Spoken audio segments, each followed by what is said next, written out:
لماذا الفيتامين د هام جدا لهذه الدرجة؟ أما محورنا التالي وهو الهام جدا في موضوع الفيتامين د، وهو الذي أود أن أشدد عليه.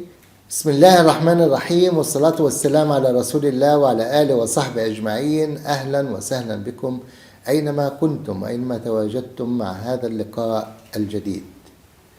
مسار جديد وفرصة جديدة ذهبية للتعافي من مشاكل قصور الغدة الدرقية، بل اضطراب الغدة الدرقية، هو مسار الفيتامين د.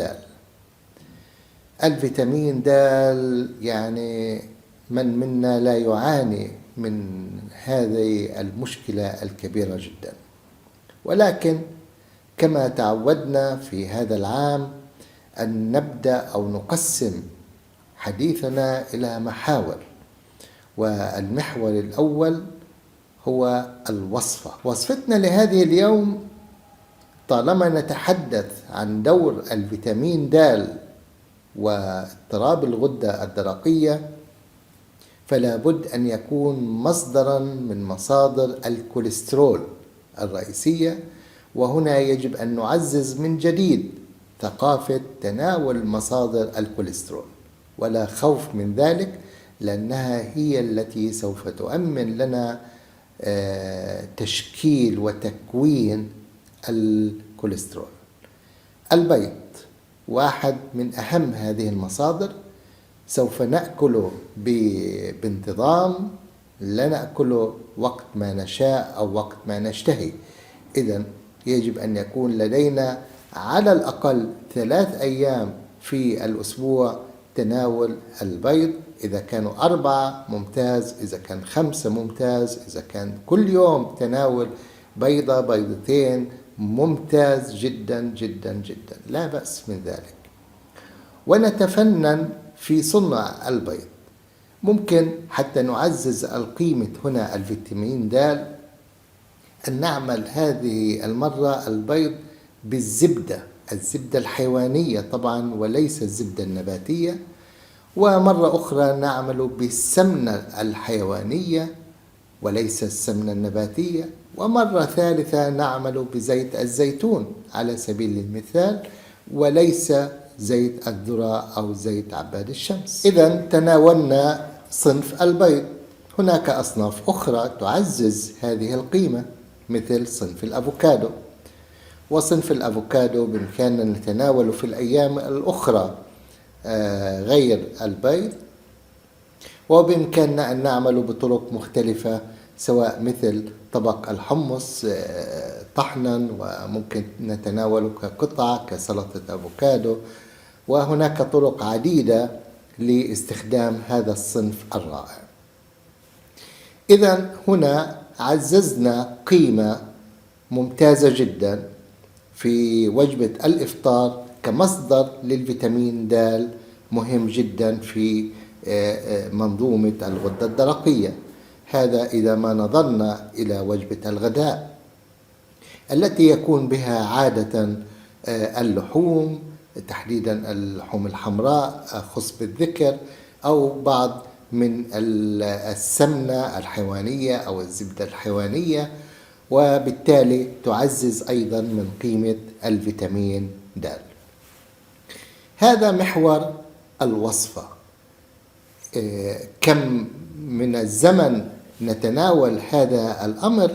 وهذا سؤال دوما متكرر، وأقول وأشدد هنا على هذه القيمة الرائعة جدا، أننا إن شاء الله في هذا العام نريد أن لا نسأل هذا السؤال. كيف؟ إحنا بدنا نتناول ليس ما نرغب أو ما نشتهي، إحنا بدنا نتناول ما يجب أن نتناوله. يجب أن يكون هناك نمط حياة بتنوع غذائي حتى ننعم بكل الفوائد وكل المغذيات يوما بعد يوم. فإذا قلنا مثلا أريد يوم من الفيتامين د وتعزيز الفيتامين د، يكون لدينا كما شرحت قبل قليل البيض والأفوكادو. يكون لدينا وجبة غداء من اللحوم الحمراء، ويكون لدينا وجبة عشاء مثلا طبق من التونة أو السلمون. هكذا نعزز، يكون يوم كامل اسمه عنوانه الفيتامين د. وطبعا هنا الغدة الدرقية سوف تكون منتعشة في هذا اليوم وتعزز من مهامها وفوائدها. أما محورنا الآخر، وكثر من يسأل أين يوجد الفيتامين د؟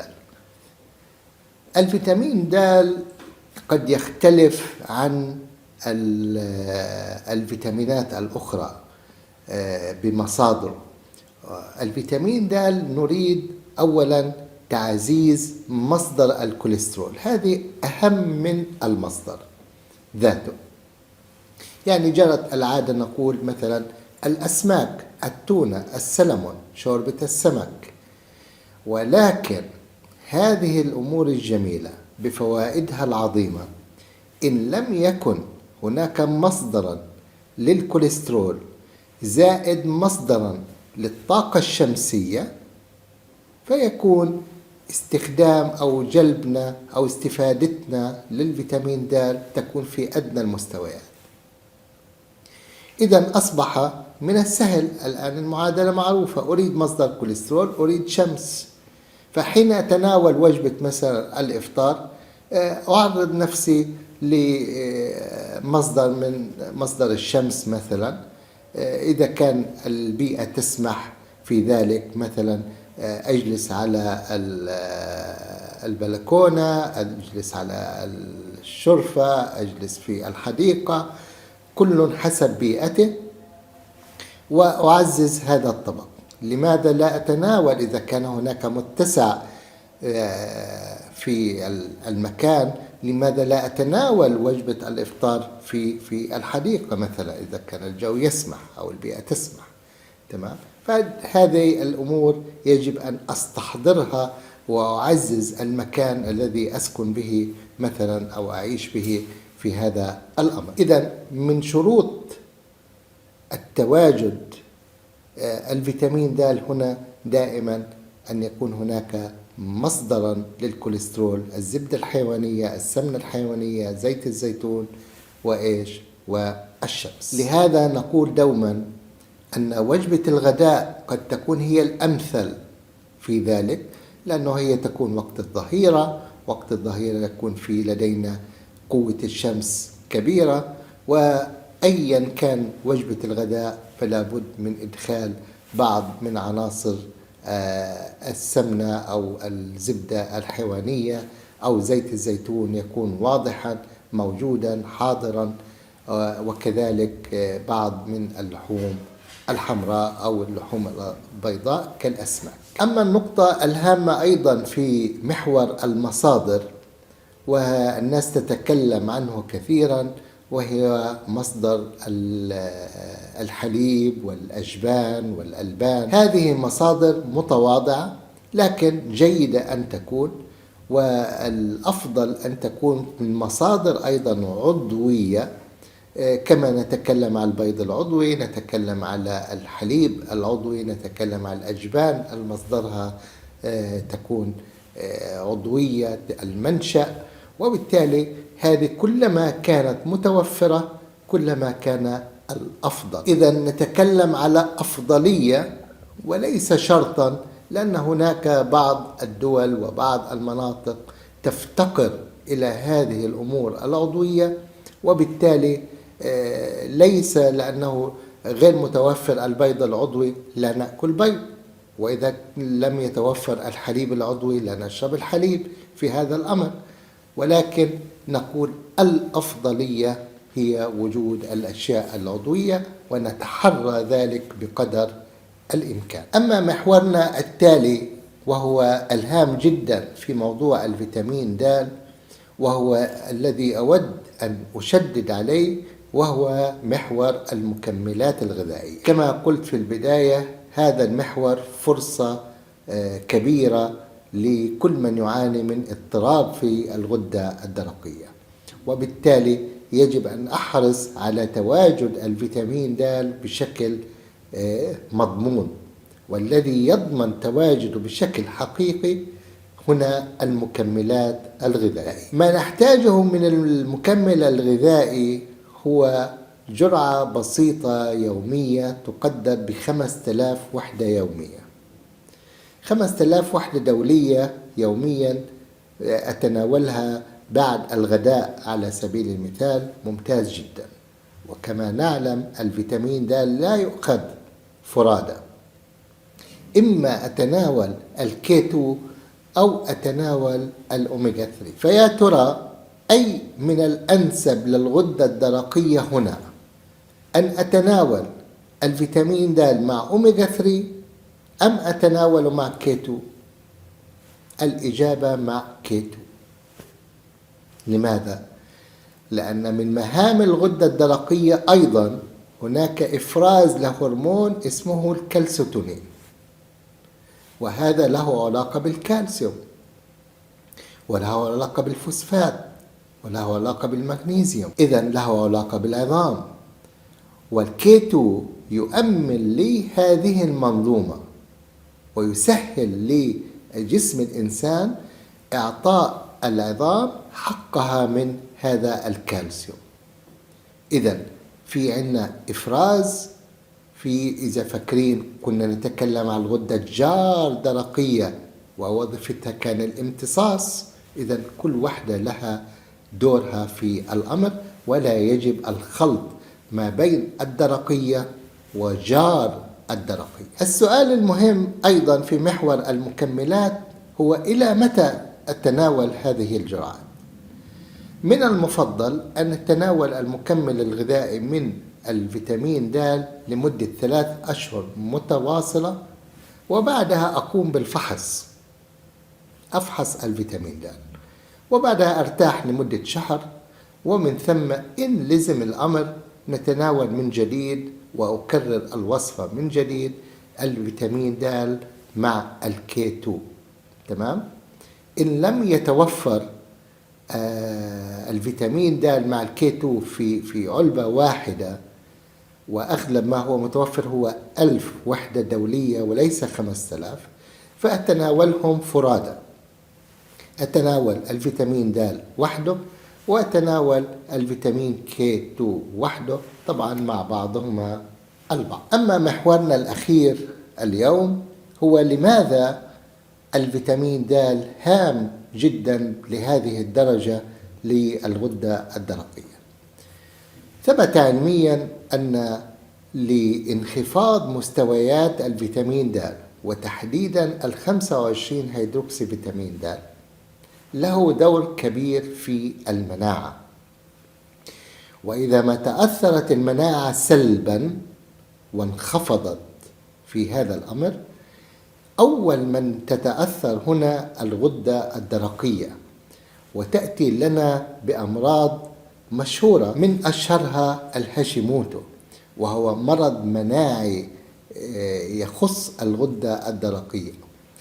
وبالتالي هناك تتأثر الغدة وتفقد من مهامها وتفقد من حيويتها. وحتى نتخلص من هذا الأمر لا يجب أن نعطي ثيروكسين أو ما شابه، يجب أن نبحث للأسباب وليس من الأعراض. وإن كان هناك أعراض مختلفة من أعراض الغدة، ولكن كما تعودنا دوما أن نذهب للأسباب الحقيقية التي أدت لهذه المشاكل. فنفحص تحديدا 25 هيدروكسي فيتامين د، وهنا تتضح الحقيقة في هذا الأمر، ونبدأ بتناول الوصفات التي تم ذكرها. طبعا أريد هنا أن وكأني أقرأ سؤالكم الآن: يا دكتور، كل الشعب يعاني من نقص فيتامين د، فهل معنى ذلك أن كل الشعب يعاني أو هو في خطر الإصابة من اضطراب الغدة الدرقية وتحديدا الجزء المناعي منها؟ الإجابة للأسف نعم. وهذا الشيء الذي نحاول أن نعززه دوما. عزز الثقافة الغذائية. نحن دائما نقول أننا في خطر الإصابة، تمام؟ أديكم مثال. كم منكم يقول أنا كنت بخير ولا أعاني، فجأة صرت أعاني، فجأة رحت فحصت لقيت في عندي اضطراب. لا يوجد شيء اسمه فجأة، هناك مؤشرات. فما نتكلم عنه من مسارات هامة هي عبارة عن مؤشرات حقيقية تقول لك انتبه. فإذا كان هناك انخفاض في الفيتامين د يجب تعزيزه، وإلا دخلنا في معضلة مين؟ اضطراب الغدة الدرقية. هذا معنى. إذن فلنحرص دوما للفحص الدوري كل 6 أشهر، كل سنة على الأقل مرة واحدة نعمل الفحص الشامل لكي نتأكد من هذه المسارات التي نتكلم عنها: الفيتامين د والبي 12 والحديد وغيره وغيرات والزنك. وهنا نضمن إن شاء الله بإيش؟ بأن تكون لدينا غدة درقية 100% سليمة طول العمر. ودوما نتمنى لكم دوام الصحة والعافية، والسلام عليكم ورحمة الله وبركاته.